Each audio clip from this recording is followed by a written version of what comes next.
The room went quiet when my mother said it again. Not shouted, not whispered, just dropped between bites of food like it was a fact carved in stone. Learn from your sister. She gives me $1,500. I stared at the table, at the scratches I paid for, at the groceries I bought, at the rent I covered every month so she could breathe easy. My hands were steady. My chest wasn't. That was the moment. Not when my sister smirked. Not when she rolled her eyes. But when my mother looked at me like my help was invisible, I didn't argue. I never did. I learned early that love in this house was a scoreboard.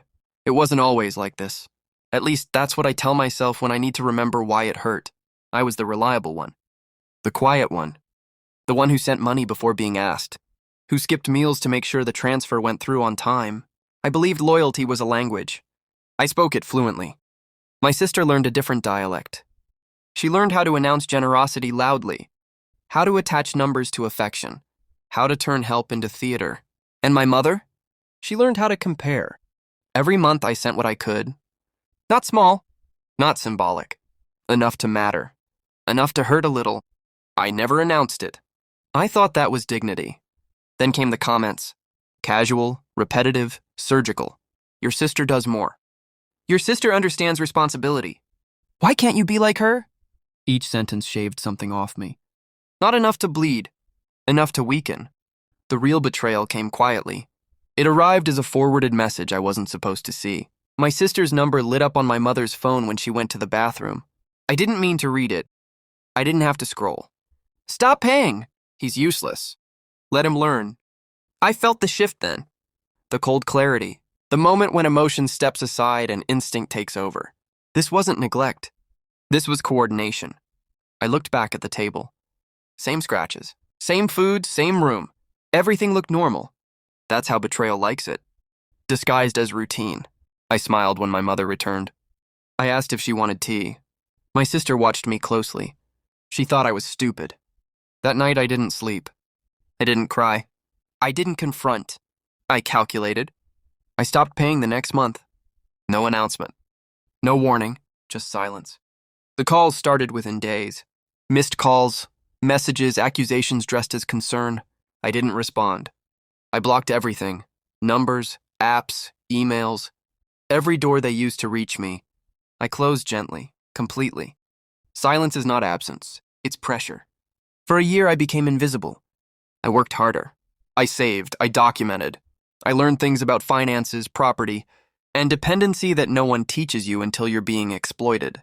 I found records, old ones, transfers my sister claimed she made but never did. Amounts she bragged about that existed only in conversation. Promises spoken loud enough to echo, never solid enough to land. My mother never checked. Why would she? Belief was easier. I didn't rush. Revenge spoils when it's impulsive. I let the situation ferment. By month 8, the cracks were forming. Late payments, borrowed money, excuses. My sister started fighting with my mother. The golden child hates responsibility when applause runs out. By month 10, my mother tried reaching me through relatives. I ignored them all. I wasn't angry anymore. I was precise. 1 year later, I returned. Not dramatically. Not announced. I walked into the same house, the same room, the same table.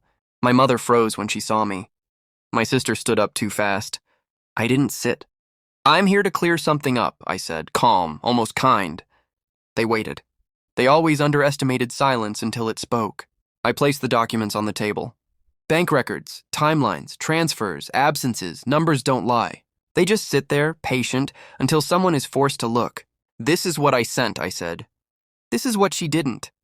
My sister laughed. Too quickly. Too loudly. My mother looked between us, confused, then scared. I kept going. I stopped paying because I was told to. Not by you, I said, looking at my mother. By her. I slid the screenshot forward. The room collapsed without making a sound.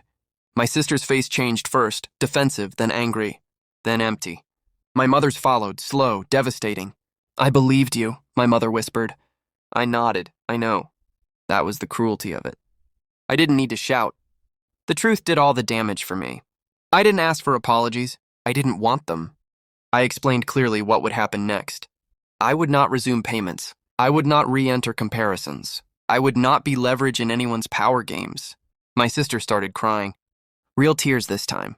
My mother reached for my hand. I stepped back. I learned, I said. Just not the lesson you wanted. I walked out without slamming the door. Now, when I think about it, I don't feel guilt. I feel alignment. They lost control. I gained clarity. Betrayal didn't break me. It educated me. I learned that silence can be louder than sacrifice. That love without respect is just extraction. That sometimes the cleanest revenge is letting people face the reality they built while you were holding it together. They wanted me gone. I left. They wanted me back. I returned finished. And this time, I kept everything that was mine.